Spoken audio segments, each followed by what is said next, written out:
Kalau public speaking lebih ke udah lu berani ngomong, yang diomonginnya apa, terus cara penyampaiannya itu gimana biar orang-orang tuh oke, baiklah, at least ada yang ingat.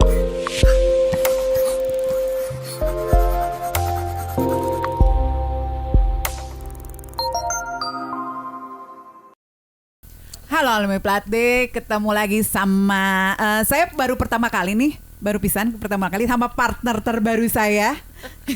Nih Jo. bingung nama panggung atau nama beneran ya? Nama panggung aja lah. Nama panggung. Panggung aja lah.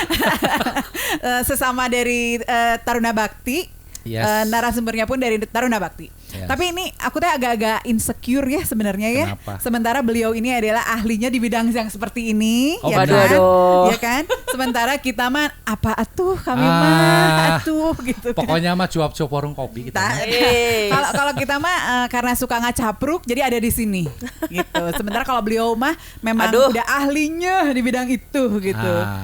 Mangga kalau di sini kalau di Dongeng Alumni kita manggilnya Akang Teteh. Oke. Mau muda mau tua pokoknya mah Akang Teteh weh. Siap Gitu. Teteh Akang. Kalau manggil gua Akang ya. Oke. Enggak gitu juga. Enggak gitu juga. Enggak, soalnya gini, kadang-kadang kan yang namanya alumni itu enggak hanya tahun kita yang 90-an dia kan. Benar. Ada yang 2020, ada yang 2019 gitu. Kalau misalnya di sini manggilnya tante sama om kan agak-agak drop shy iya, gitu ya kan. Betul. Jadi kita Akang Teteh biar agak-agak kelihatan muda juga. Benar. Gitu. Jadi thank you ya Gita udah mau datang. Thank you Hari ini. juga buat Akang Teteh. Ada Teh Anti sama Kang Om Jo. Kau Om Jo. Udah Kang Kang Om Om lagi. Ya Om Jo aja lah udah. Om Om Jo Jo aja. sama Teh Anti. Thank you for having me. Kita mau ngobrol seru apa nih? Justru kita mah pengen nanya banyak ya. Karena tertarik banget. Ini sebetulnya yang kita lakukan sekarang, Nah. tapi kita nggak punya landasan Nah itu. ilmunya. Landasan pacu ya. Jadi Teh, dongeng weh saya mas sedikit ya. Gita ini dia itu mempunyai profesi yang sangat jelas warnanya. Nah, satu dunia broadcasting, ya. Kedua dia dunia public speaking, ketiga digital kreatif digital. Ya, Digital bisa kreatif ya. dibilang seperti itu. Ya, betul. Nah, jadi dia jago sebagai announcer juga. Jadi kayak tadi kita ngomong ada nya dia langsung pasti Nah. ulang. Iya, makanya kan kau bilang di sini mah jadi insecure gitu ya. Jangan dong. Saya mah apa tuh? Saya mah hanya suka ngomong aja gitu. Nggak ada basicnya gitu. Sama. Loh. Tapi minimal dengan obrolan kita hari ini, kita pengen bisa dapat dari Gita basic aja bahwa public speaking itu seperlu apa sih? Apakah orang yang cuma mau jadi MC aja yang perlu? Nah, iya kan orang-orang tuh Apa? soalnya Iya. pikirannya public speaking tuh ya udah announcer gitu kan. Atau MC. Gitu. Nah, karena lu Git kan lu di dunia akademisi yang sifatnya public speaking juga ya. Jadi bukan sebagai praktisi aja. Iya. Tapi sebagai akademisi juga Ngajar di juga, beberapa iya. university atau malah sekolah. Ya. Berarti kan kalau bicara sekolah nih, berarti ada kebutuhan bagi anak-anak yang berada di golden age atau di SMA untuk mempunyai basic public speaking di saat umur mereka tumbuh. Nah, terus sekarang gini, paling enggak para alumni ini tahu dulu public speaking tuh sebenarnya secara globalnya tuh apa sih gitu loh. Oke. Jadi sebenarnya tadi dengan obrolan kita pun kita udah public speaking juga gitu ya, udah mempraktekkan public speaking, dan sebenarnya modal awalnya itu memang senang ngomong. Ya, senang ngomong itu udah gampang, bisa jadi kalau zaman dulu wah dia tuh senang ngomong, enaken, orangnya tuh terbuka gitu, pasti gampang lah jadi penyiar radio zaman dulu. Pasti kan orang penyiar radio tuh identik sama yang wah gaul, ngacapruk. Terus kan, dia punya zaman dulu tuh golden voice ya, wah suaranya keren gitu kan. Iya. Jadi suara bisa menutupi banget lah gitu ya. Nah, kan pada zaman dulu mah kita kan gini ya, salam-salam di radio gitu kan. Penyiarnya tuh suaranya tuh aduh gitu ya. Pas ketemu orangnya dia. Tapi pas ngasih salam manis ya. Oh, manis banget. manis buat banget. menuju siaran. Nah, tapi kan seiring bergulirnya zaman itu kan pakemnya udah nggak kayak gitu lagi gitu ya. Tapi walaupun pakemnya udah penyiar nggak usah ganteng, pokoknya yang penting dia bisa ngomong, suara pun udah nggak golden voice lagi gitu ya. Sekarang kan banyak penyiar-penyiar yang suaranya justru aduh ganggu deh gitu ya, tapi uniknya itu. Tapi itu selling pointnya itu gitu kan ya. Nah tapi apa sih yang nggak pernah ditinggalkan, ya itu si public speakingnya, gimana kita bisa berbicara nggak cuman pede bicara kalau cuman duaan doang atau bertiga atau di circle kita doang yang comfort zone doang, tapi kita memang bisa ngomong di depan umum. Oke lah, gue berani, misalnya gue nyali nih, gue gampang lah ngomong di depan umum mah, suara gue keras, gue tahu lah. Tapi kalau public speaking nggak cuman itu doang, message-nya sampai nggak, lu mau ngomong apa, message-nya sampai nggak, menarik nggak, audiensnya mau nggak dengerin lo, terus message-nya nempel nggak gitu sih. Kalau public speaking lebih ke udah lu berani ngomong, yang diomonginnya apa, terus cara penyampaiannya itu gimana biar orang-orang tuh oke, baiklah, at least ada yang inget gitu. Dan juga yang pasti ini ya, kadang-kadang kalau misalnya ngerasa bisa ngomong gitu, akhirnya dia mendominasi pembicaraan itu gitu loh. Kayak kita nih podcast, kalau saya aku yang nyapluk gitunya. Ida sebenarnya bintang tamu teh mana gitu kan ya. Ya kan. Karena kasihkan gitu ya Teh ya. Yang gitu cerita. Kadang-kadang kan tanpa disadari ya itu. Tapi gini, Teh, berarti kalau tadi dari cerita lo kan gini ya, public speaking itu apakah orang yang akan ada di depan atau di belakang? Nah gitu ya. Kategorinya berarti ada dua dong. Bisa. Nah kalau tadi di depan ya tadi untuk bagaimana lu ke depan audiens lu, baik itu lu lagi seminar karena orang-orang kantoran misalkan atau lu menjadi salah satu leader di organisasi. Tapi kalau buat yang di belakang ini bagaimana? Atau dua-duanya tuh bagaimana sih perbedaan? Oke, jadi kalau orang-orang yang di depan yang memang diharuskan, diwajibkan untuk berbicara di depan umum ya, misalnya ketua apa gitu ya, direkturnya, manajer apa, memang dia yang harus ngomong gitu. Kalau enggak humas tuh kan biasanya dia yang akan berhubungan ya kan dari depan gitu ya. Pastilah mereka harus dibekali dengan ngomong yang baik gitu ya, nggak hanya baik aja gitu, tapi ya itu tadi, yang penting message-nya bisa sampai. Lu mau ngomong apa sih? Ada pidato pembukaan restoran, nah jadi jelas gitu apa sih intinya gitu. Tapi untuk orang yang di balik layar gitu ya, untuk orang-orang di balik layar yang gua mah yang nyiapin, dah gua mah panitia di dalam gitu ya. Apakah mereka membutuhkan? Oh, tentu jelas, karena orang-orang itu pun ya setelah ini pun hasil gua nanya-nanya, ini pun dapat banyak masukan gitu ya. Orang-orang yang di back office gitu ya, ada salah satu hotel di Bandung kan, kalau hotel kan frontlinernya kan kece-kece dong. Yang di depan tuh yang di front office resepsionis itu kan pasti sudah ada SOP-nya ya kan. Nah, itu sih udah nggak usah ditanya lah. Tapi yang di balik pintu itu ada siapa aja? Ada bagian keuangan, ada bagian HRD, ada bagian lain-lain gitu. Nah, apakah mereka kerjanya nggak ketemu orang? Nggak mungkin dong, pasti ketemu orang. Orang keuangan ketemu sama supplier, ya kan? Artinya meeting juga membutuhkan skill public speaking. Betul. Meeting membutuhkan gitu kan. Jadi ketemu sama supplier, ketemu sama orang yang mana gitu ya, di bagian mana, itu pun harus bisa berbicara. At least dia kasih laporan kerjaan dia aja, bisa nggak sih kayak gitu? Ya, untuk menyampaikan itu ya. Jadi sekarang gini, basicnya kalau untuk kita bicara tentang public speaking yang umum aja, apa sih yang harus kita maintain di dalam diri kita ini supaya kita bisa outputnya jadi bagus gitu. Oke. Pertama itu pastinya pede ya, pede aja dulu. Pede itu paling penting ya. Terus berikutnya yang kedua adalah preparation, persiapan. Jadi kalau udah pede, gue pede nih gitu ya.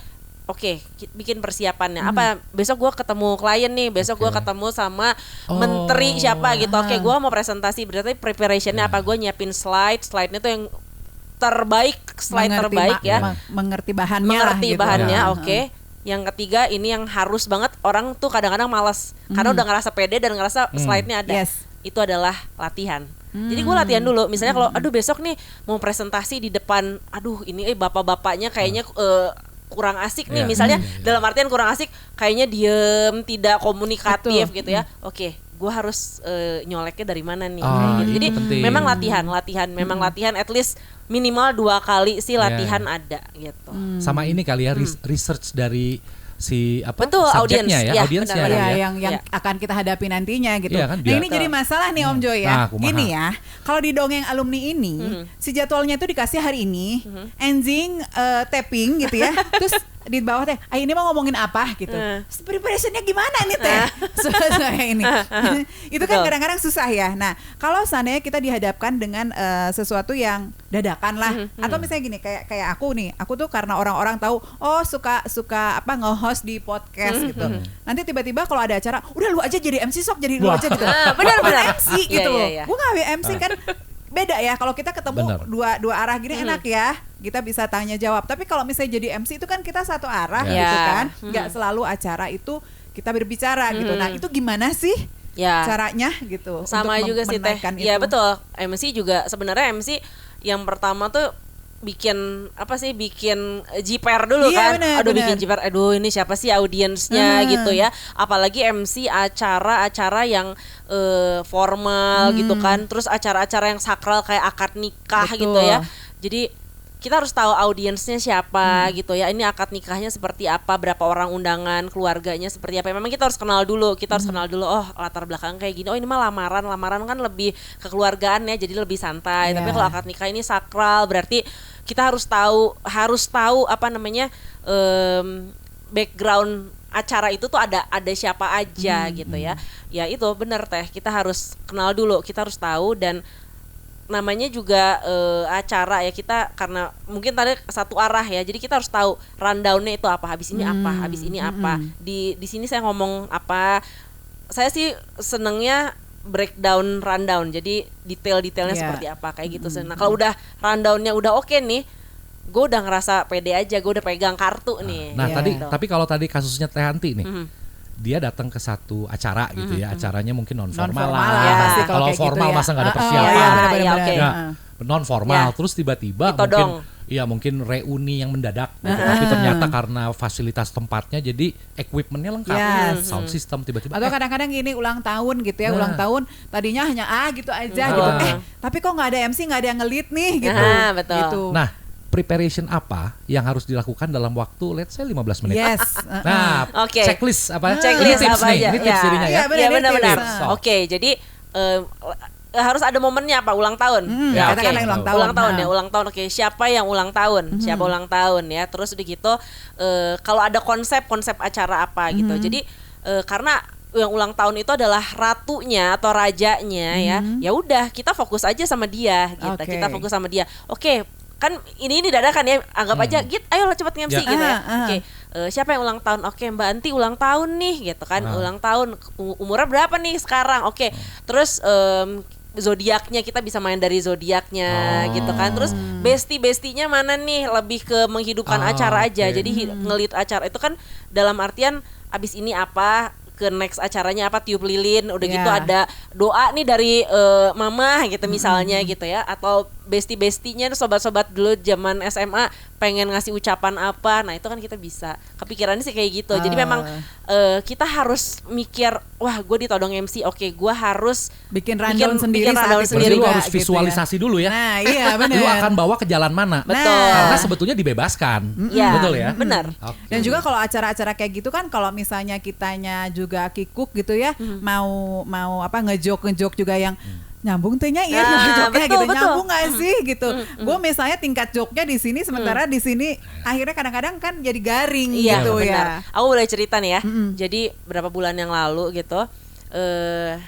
Nah ini salah satunya, jadi MC itu kita harus bisa masuk ke semua jenis crowd. Nah, crowd itu yang susah. Itu agak susah tapi challenging, tapi kita profesional aja teh ya. Profesional aja. Jadi crowd lu seperti apa? Jadi hari Sabtu itu pas itu gua reportase di acara jazz, ya. Ada band-band jazz yang keren lah, terus gua reportase dengan artis-artis jazz yang wah pokoknya oke gitu ya. Itu tahu dong pasarnya jazz seperti apa. Oke, itu hari Sabtu. Hari Minggunya itu adalah acara di mall. Jadi mall, semua kalangan keluarga ya kan, keluarga. Terus itu karena pameran baju, jadi fashion seperti apa kita harus tahu, mix and match masuk ya. Hari Seninnya nge-MC ini acara sosial ya dari salah satu perusahaan, tapi kebetulan dia, perusahaannya di Jakarta, di Bandung, dia ngadain acara sosial di Bandung di tempat atau yayasan residivis. Jadi saat itu gue baru Itu beda-beda semua tuh. Jauh itu banget. beda banget. Itu Jauh beda banget banget. itu. Dan gue baru residivis itu bukan ex-napi ya. Ex-napi mungkin masuk penjara udah gitu keluar udah itu ex-napi. Kalau residivis itu sampai 8 kali masuk. Iya. Kebayang nggak crowd kita saat itu residivis yang waktu gue ice breaking karena pas itu materinya itu tentang gimana memanfaatkan sosial media. Pak, siapa nih yang suka pakai sosial media? In Sundanis ya, ngomongnya bahasa Sunda karena harus menyesuaikan audiens juga. Siapa yang pakai pakai sosial media? Apa aja? FB, YouTube gitu ya. FB, YouTube. Terus juga slot ternyata judi. Judi online. Kayak gitu. Bapak-bapak dari Kumham, tolong dicek lagi ya tempat-tempat tersebut. Benar. Jadi kita sampai kayak gitu juga gitu loh. Harus bisa bawa diri. Jadi artinya jangankan variasi dari segmen, joke-nya pun berbeda-beda. Joke-nya beda-beda gitu. Ngulik ya udah mau garing mau enggak, kayak tadi misalnya Teh bilang, aduh takut garing, ya udah hajar aja. Itu tadi karena nomor 1 adalah PD-nya itu. PD, yang penting PD. Kalau orang udah lihat kita PD, mereka nggak akan notice kesalahan kita, nggak akan notice apa, yang penting kita PD. Nah gitu, gue mau nanya lagi nih. Bicara PD, lu kan banyak menjadi pembicara atau tadi coaching ya? Coaching di beberapa university. Tapi gue pengen lebih ceruknya lebih ke yang tadi sekolah ya, anak SMA, SMP. Ya, betul. Nah, yang lu tumbuhkan pertama itu apa dari anak-anak itu? Apa langsung suruh capruk atau suruh apa? Ya kalau capruk udah jelas ya, tapi memang harus pede. Jadi anak-anak tuh kan yang SMP ya, terutama SMP, SMA, mereka kan seneng ngomong, seneng eksis, apalagi sekarang di sosmed dan lain-lain. Tapi kan dia tuh nggak tahu gue tuh sebenarnya punya bakat apa gitu ya. Terus mereka ngomong-ngomong tapi yang nggak terarah, tidak terarah gitu ya, tidak terarah. Jadi gue bilang oke, kalau kalian disuruh presentasi, at least presentasi tugas sekolah aja ya. Oh iya benar ya. At least presentasi tugas sekolah aja. Audiensnya juga speaking, ya? Itu public speaking dong, benar. Di depan kelas, audiensnya at least itu udah lu kenal aman lah, zona amannya. Teman-teman sekelas berapa orang sih kita udah kenal gitu ya. Gimana caranya biar mereka ngedengerin presentasi kita? Gimana caranya biar mereka ngelihat slide kita? Gimana biar guru itu wah ini beda nih gitu. Jadi nggak selama siang, jadi nggak ada pakem yang, maksudnya pakemnya mungkin ada tapi jangan itu terus, kita harus bisa bisa mengeksplor lebih jauh ya. Betul. Jadi begitu masuk ruang kelas gunsmoke gitu. Langsung wah ada apa nih gitu. Ya bisa gitu. Itu kayak anak-anak zaman sekarang tuh ya. Bener. Kalau kita dulu kalau mau presentasi teh udah gitu, hanya itu aja, slide gitu kan, pakai transparansi gitu, gitu. Tapi kalau anak-anak sekarang kan ya mau presentasi itu kayak anak aku tuh kalau mau presentasi segala macam gitu udah disiapin ya kan, udah sampai bikin video lah, bikin apa, karena itu medianya sekarang banyak sekali dan membantu sebenarnya gitu. Nah sekarang gini, kita ngomong tentang yang tadi tuh anak SMP SMA, karena kan perkembangan zaman itu berubah ya. Secara Ibu Gita ini udah banget gitu kan ya. Jadi tahu nih dari era ke era gimana gitu public speaking buat anak-anak. Karena gini, anak-anak sekarang itu kan banyaknya mereka lebih autis dengan segala macam gadget dan lain-lain. Even hanya untuk bicara dengan orang tua aja kadang-kadang mereka nggak bisa komunikasi. Yang aku lihat gitu sekarang research sekarang yang agak sering concern itu adalah komunikasi antara anak dan orang tua juga. Ini kita bicara public speaking ya. Public speaking kan juga antara orang tua dan anak, dengan sekolahnya itu 3 hal yang berputar gitu. Nah, anak-anak sekarang emang susah nggak sih untuk di manage untuk bahasa itu? Itu adalah challenge generasi makin kesini ya, dengan adanya gadget, apalagi kemarin pandemi online tuh kayaknya nggak usah ngomong, kalau bisa nggak usah ngomong sama sekali. Boleh kan gitu ya. Padahal kan nggak bisa lah, kita kan balik lagi manusia makhluk sosial yang pastinya akan ada komunikasi sama orang, berinteraksi juga, itu ngomong gitu ya, apalagi namanya public speaking. Di satu sisi anak-anak udah ada gadget keasikan sendiri ya, online main game dan lain-lain yang nggak usah ngomong itu bisa gitu ya. Tapi di sisi lain kita ini udah terbuka, kita masa iya sih kalah sama orang-orang lain yang anak kecil di, let's say anak kecil di Amerika tuh SD-nya udah bisa pidato tanpa skrip gitu kan. Jadi pemikirannya gitu kan udah nggak ngomongnya lagi, udah nggak ngomongin bicaranya lagi. Bicara sih lu udah harus pede, tapi justru mereka pemikiran lu mau pidato apa nih gitu ya. Kita kan udah sorry ya, maksudnya kita kok kalah berapa step ke belakang gitu kan. Jadi anak-anak sekarang memang PR-nya itu ya memang harus bersosialisasi dan memang harus dilatih. Untungnya sekarang kan udah ada platform, misalnya ada TikTok jangan joget-joget aja, tapi lu ngomong apa kayak gitu, ngomong tips bangun tips cara pagi. ngitung planet. Ya kayak gitu. Benar. Emang sekarang gini, kalau di TikTok nih yang aku tahu ya, kalau nggak aneh sekalian, kalau mau yang serius bener sekalian. Jangan gitu. nanggung. Itu yang akan baik, jangan nanggung gitu kan ya. Tapi emang kadang-kadang kalau yang jago ngomong mah edan gitu ya. Kita sebagai usia segini gitu kan, ngelihat anak-anak tuh gila ya nih anak-anak gitu. Tapi kalau ngelihat yang di sisi lain gitu, ada yang kalau orang tuanya ngomongnya ya, even hanya menjawab WA aja ya kan? Menjawab WA aja enggak iya, mau iya tuh enggak iya. Nah, itu BRB kan gitu.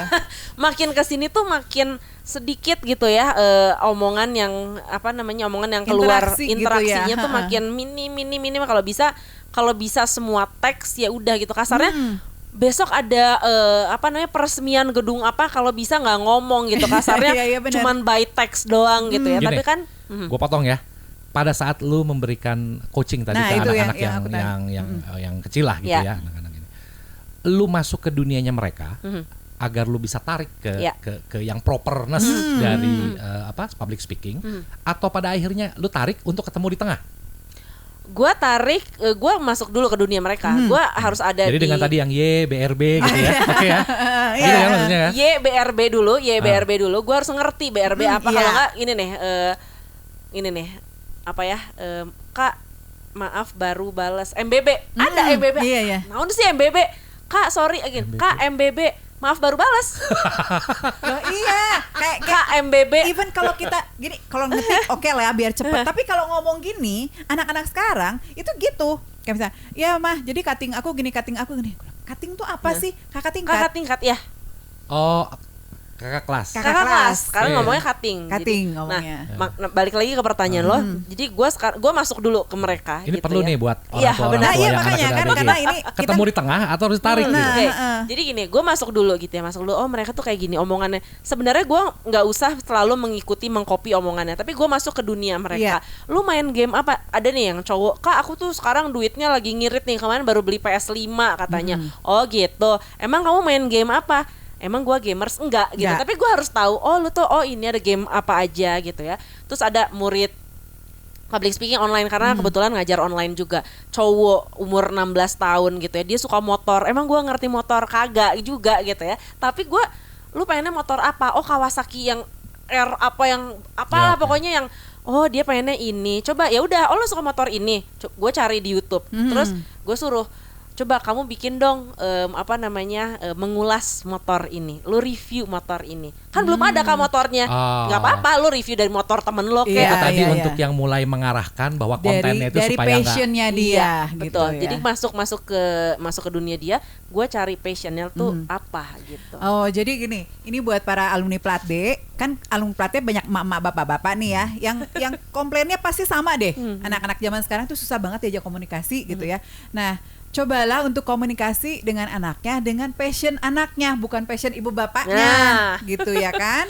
Betul. Itu tips baru nih buat kita gitu. Kita masuk aja dulu gitu, cara ngomongnya gitu ya. Terus, sekarang tuh mereka sukanya nonton ini. Ya udah kita nonton, bukan kan kalau dulu ya udah, kalau orang tua kita dulu ya udah anak suka ini ya udah kita nggak usah tahu gitu ya. Kalau sekarang tuh justru beda, kita harus tahu, kita harus tahu, bukan hanya untuk jaga-jaga takutnya apa, bukan hanya untuk itu, tapi kita biar tahu mereka tuh kehidupannya apa, ngomong sama temennya apa gitu ya. Terus ya kita bisa bisa juga mempelajari challenge-nya seperti apa, cara menyelesaikannya seperti apa gitu. Kayak gitu sih, termasuk ya komunikasi tadi semenjak pandemi itu kalau bisa ye aja. Oke aja Kak doang, oke Jadi artinya gitu. public speaking tadi kalau kita tarik ke ceruk yang paling sempit itu ya tadi dengan anak itu, kemudian mengarahkan ke dalam konten yang lebih ini, itu tuh masuk ke situ ya. Masuk ke situ juga. Nah, tadi lu mention mengenai lu ngajar online. Ya, ngajar online gua. Online opo? Ngajar online public speaking. Jadi gue itu ada di satu website namanya Super Prof. Di situ tuh banyak guru-guru, ada guru musik, guru macam-macam gitu ya. Nah, gue masuklah di situ. Jadi di situ gue mendapatkan murid yang bukan anak sekolah aja. Anak sekolah ada, anak sekolah yang tadi yang anak SMA gitu ya. Tapi ada istri dari pejabat yang baru dilantik ya kan, ada juga itu ya benar. Iya betul, istri dari pejabat dilantik ya kan. Terus juga ada, dan ini banyak yang di luar kota juga gitu ya, karena online gitu ya. Jadi ada juga yang pemilik perusahaan atau CEO dari perusahaan funding di Batam gitu ya, dan mereka itu menurut gue tuh udah keren-keren banget, pendidikannya tinggi, sekolahnya di luar, pokoknya mereka memang orang-orang yang berpengaruh lah ya. Tapi mereka ternyata itu kekurangannya mereka menyadari kalau yang namanya public speaking itu perlu gitu. Tidak sampai semudah itu. Gitu. Jadi ada yang memang sengaja yang besok mau pidato pembukaan turnamen golf. Kayak gitu, sampai kayak gitu. Oke, itu tuh ada modulnya juga lu ngajarin. Ada, jadi coaching apa turnamennya. Jadi gue bantu gitu, gue bantu dan langsung latihan, coba latihan. Ayo langsung. Jadi kayak gitu. di website tadi itu ada jenis-jenisnya. Ada jenis, gurunya banyak, termasuk kalau mungkin public speaking banyak, termasuk gua gitu. Jadi orang mungkin yang di Bandung itu milihnya gua gitu. Jadi coba ya masuk ke web apa tadi? Apa tadi website? Super Prof, cari Gita ya. Vote for Gita.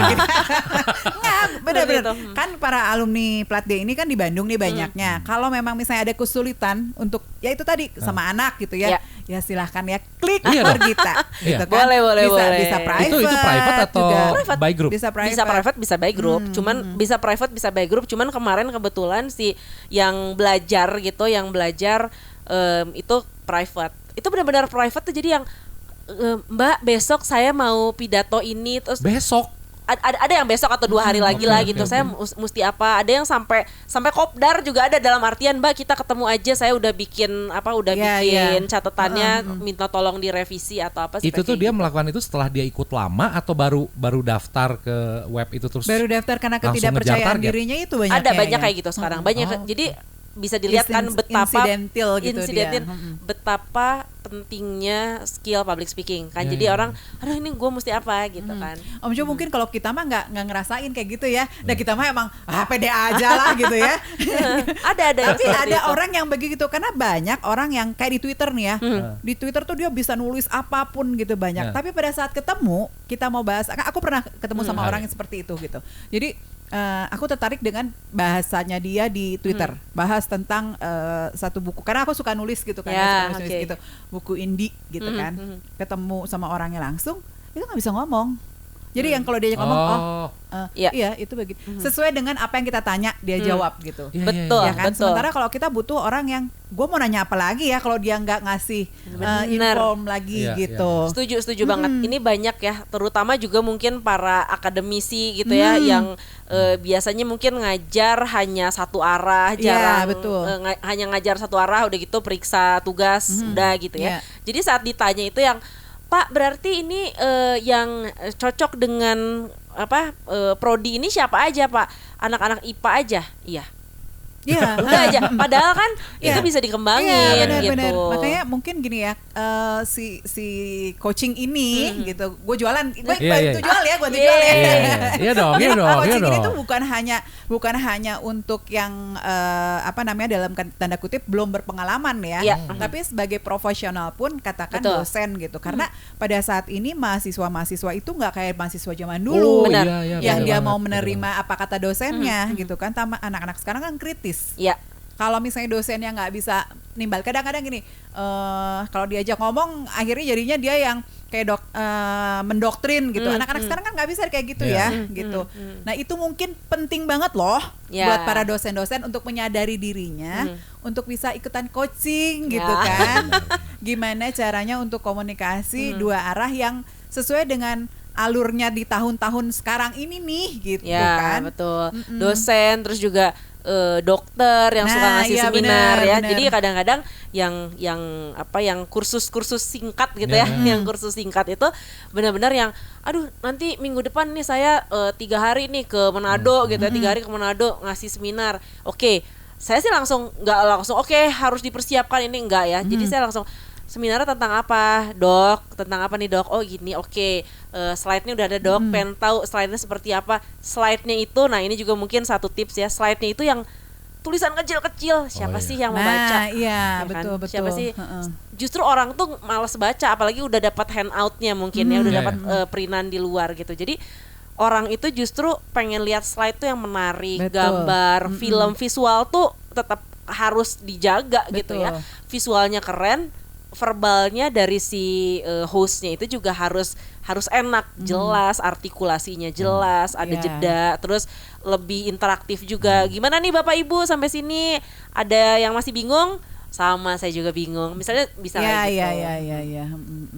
Berarti kan kayak dokter nih tadi itu kan kalau misalnya ada occasion, dokter kalau bicara yang di balik itu ya, di balik meja lah gitu kan. Dokter juga kan kalau untuk menjelaskan sesuatu kita tuh sering loh ganti dokter bukan karena dokternya nggak ahli tapi karena nggak bisa komunikasi. Betul, gitu kan. komunikasinya nggak enak ya. Gitu. Kita nanya apa kok nggak menjelaskan semuanya ya gitu.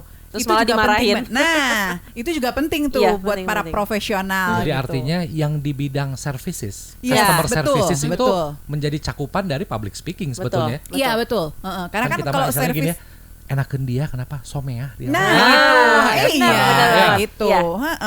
Kan kalau misalnya kita minta penjelasan terus ya ibu pokoknya ikutin aja ini obatnya gini kan. Naon atuh urang teh segering naon gitu kan. Benar.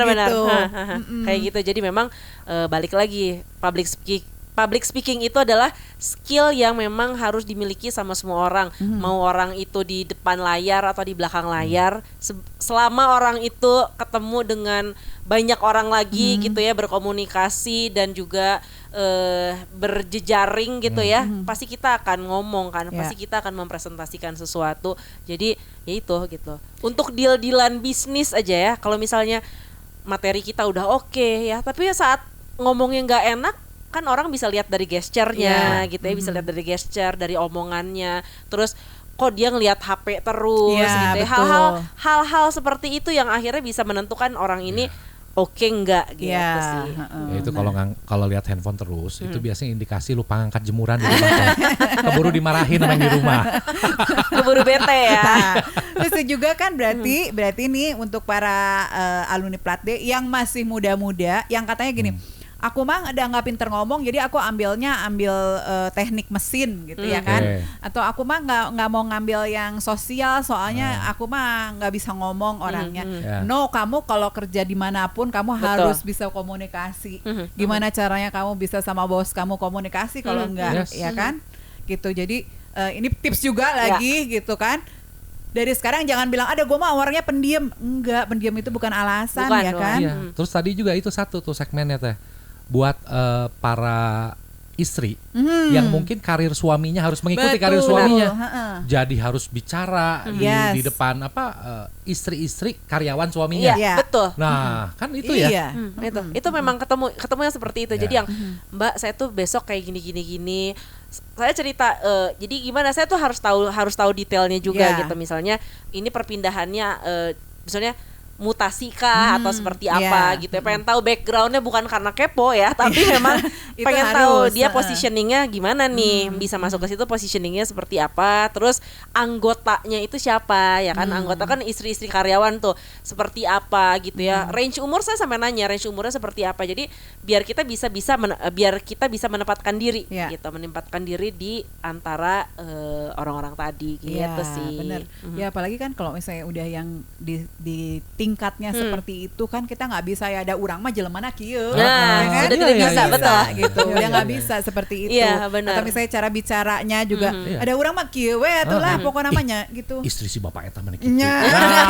Kan Iya, jadi gitu. aja. Aku mah besok nggak mau datang lagi. Dharma wanita si ibu itu soalnya pika sebelen gitu ya Kak. Iya benar. Nah jadi balik lagi kemampuan komunikasi itu adalah hal yang menjadi indikator value diri itu sih. Betul. Ya. Jadi mau pendidikan tinggi, mau biasa-biasa aja, mau dia stratanya seperti apa, balik lagi ke komunikasinya gitu ya. Karena komunikasi itu akan apa ya? Akan menjadi bekal, menjadi ya value kita seperti apa gitu. Iya kayak kita orang Sunda mah ya kalau misalnya dengan bahasa yang tit gitu ya, titiknya tit gitu kan ya, itu teh udah biasa gitu. Tapi pada saat kita pindah kota misalnya, walaupun ini bonding kita udah deket gitu, untuk bahasa seperti itu mungkin ngomongnya kok gitu banget sih, gitu. Betul. Ya kan, kok ngomongnya gitu. Itu sering banget terjadi kan ya. Makanya public speaking ini balik lagi gitu, kita tuh diajarin gimana kita menempatkan diri gitu. Benar.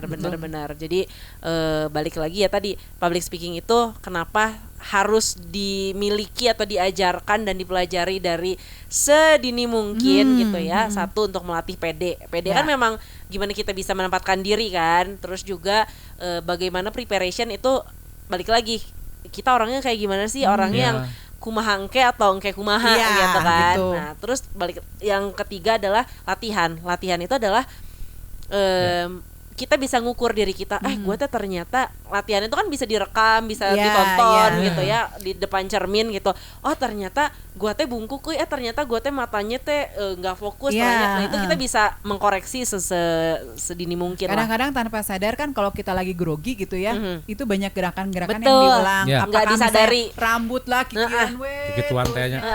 Ada gini-gini gitu. Terus ada orang yang mungkin lebih ke nunduk lagi, sementara dalam public speaking itu tatapan mata itu kan yang apa ya, yang mengundang orang untuk pay attention sama kita gitu kan ya. Betul. Jadi aku tuh punya pengalaman ya.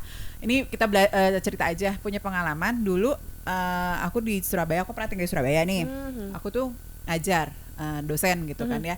Dimana di Surabaya itu kan beda sama di Bandung. Saya anak orang Bandung yang ya cicirihilan gitu ya modelnya gitu. Sementara kalau di situ tidak seperti itu, walaupun anak-anak mudanya gitu. Kadang-kadang kalau kita ngajar dengan dua arah yang bercanda itu, kadang-kadang mereka juga kok si ibu bebas banget sih kalau ngomong gitu ya, kayak gitu. Terus akhirnya aku tuh gini, oh iya berarti gue harus menarik nih yang mana yang harus bisa, karena merasa ini anak muda yaudah sebebas-bebasnya deh gue ngobrol gitu. Ternyata enggak gitu, ternyata mereka dengan batasan-batasan yang mungkin dari budaya keluarganya juga banyak yang seperti itu gitu. Itu juga harus dibatasin ya gitu. Jadi akhirnya aku belajar untuk apa sih sekarang yang lagi hits, ya udah itu aja yang dibahas deh. Betul. Kayak gitu aja gitu. Makanya buat orang tua nih, kembali lagi buat orang tua, lihat deh, jangan paduli teuing anak-anak kumaha itu mah dunia mereka, go dunia di situ nggak bisa sekarang saat ini ya. Kalau kita ketemu orang gitu. Nah, ini kayaknya kalau bahas public speaking ini panjang kemana-mana, tapi menarik karena esensi dari basic dari semuanya communication kan. Betul. Ya kan? Nah, jadi dan PD tadi. Jadi kalau buat teman-teman yang nonton nih, alumni Plat D semua, kalau mau japri nanya ke lu lah. Tadi kan masuk ke website tadi. Satu lagi kalau mau japri IG lu apa? IG-nya Love My Gita, LOVEMYGITA, Love My Gita. Boleh ya DM kalau ada yang boleh mau nanya, gue dong. mau ini tolong dari mulai privat atau apa. Boleh. Dari gitu terus yang pertama yang nge-DM gue. Saya ikutan. Bener loh. Diskonnya sabaraha? Nggak, gue boleh ikutan ngajar nggak? boleh ya, boleh. Pokoknya kita seru-seruan aja, lebih ke kadang-kadang gue agak getek juga kalau ngajar tuh kesannya ibu guru gitu ya, lebih ke sharing aja sih, sharing pengalaman gimana biar kita bisa berkomunikasi dengan lebih baik lagi. Gitu aja sih. Thank you nih. Thank you banget Gak berasa ya, ngomong. Thank you Teteh Akang. Nggak berasa teh karena kita teh sama juga gitu. Soalnya ya. butuh ilmu ini. Ya kan? Terima kasih. Nanti lain kali kita undang lagi dengan materi yang berbeda, mungkin lebih advance lagi gitu buat orang-orang yang memang udah di bidang itu. Gitu. Kalau sekarang kan kita sama yang belum tahu apa-apa nih, ntar yang udah di bidang itu gimana gitu. Terima kasih. Thank you Kak Gita. Bye-bye. Bye-bye.